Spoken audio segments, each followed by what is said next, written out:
मुल्क के कई शहरों में लोगों ने नए साल से अच्छी तवक्कुआत वाबस्ता कर ली। उन्होंने हुकूमत से मुतालबा किया कि महंगाई कम करने के लिए इक़दाम किए जाएं ताकि शहरियों के रोजमर्रा उमूर बेहतर हों।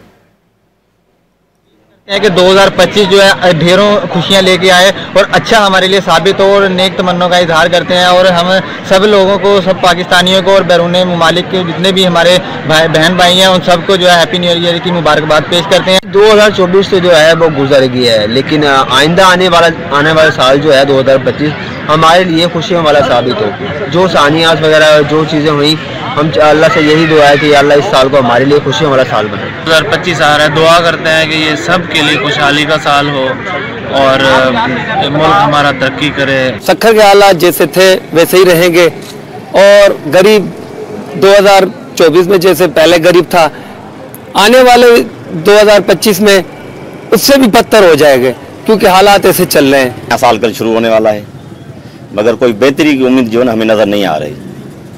न कोई मसाइल हल हो रहे हैं, शहर की हालत दिन ब दिन ख़राब होती जा रही है और मसाइल इतने बढ़ गए हैं, महंगाई का ऊपर से दबाव बढ़ता ही जा रहा है।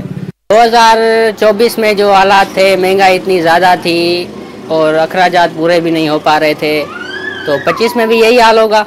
महंगाई इतनी ज़्यादा बढ़ जाएगी तो हम अखराजात कहाँ से पूरी करेंगे। यही तो घटनी चाहिए तो जो पेट्रोल है उहदे इजाफा होना चाहिए कि कम होए।